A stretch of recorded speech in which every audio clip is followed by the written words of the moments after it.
Hi, welcome to the market alert for Wednesday, 2nd of May 2018. Yesterday the pound continued lower.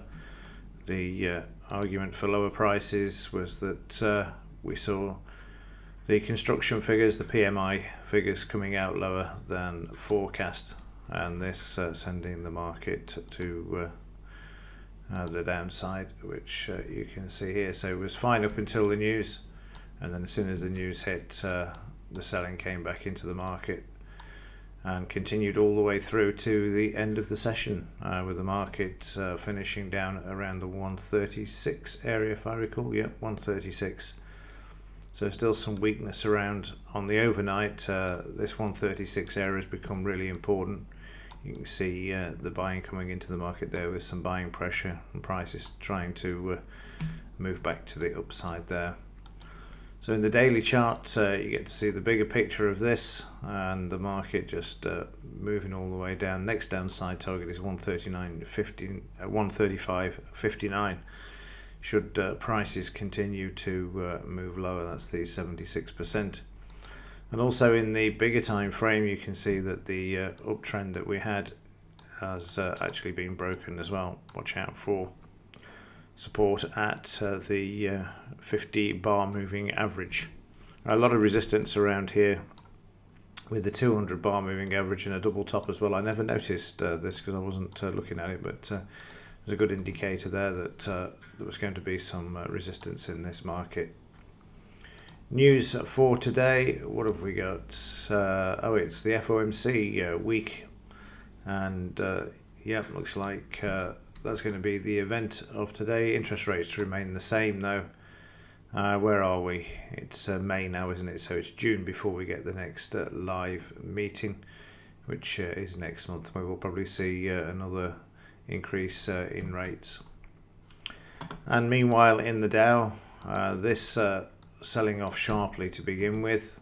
You can see the selling there, the market finding a bit of support in this area here, which is the 24,000. It tried to stay on this level for some time, and then it traded through. Buying pressure came in. We had a buy signal that failed, and then a sell signal that picked up the loss and some profits. Market bouncing around, just a quick scalp here, double bottom. We've got resistance here as the market comes back. That's 76% of that, just over, and then closes back here below the average, retested the lows, and then we see a big move back to the upside, either short covering or the plunge protection team, one or the other. But they brought this market back very quickly before the close of the session yesterday. And you can see this turns out to be a test bar in the larger time frames, trading down. You've got these support areas to the left, which we'd already look at. We've got the 62% and 76% retracement as well, and the market moving back there. Also notice that the market broke out to the downside of this trend line that we drew in yesterday, but managed to get back above this and struggle at the 24,137 level there. And finally in Bitcoin, this is the daily chart. Just move this over a bit.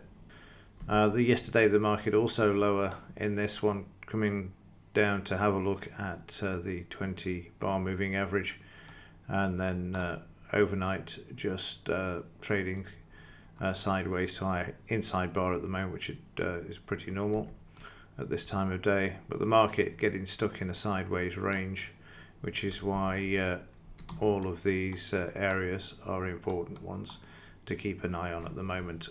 Did see an article this morning talking about Bitcoin going into a consolidation phase, and then the author of the article saying that they expected a major crash back in this market before it would return back to the upside. And for me that would make a lot of sense. At the moment it's already moved higher by over $3,000 during the month of April, and it certainly needs to consolidate, if not correct, at this level.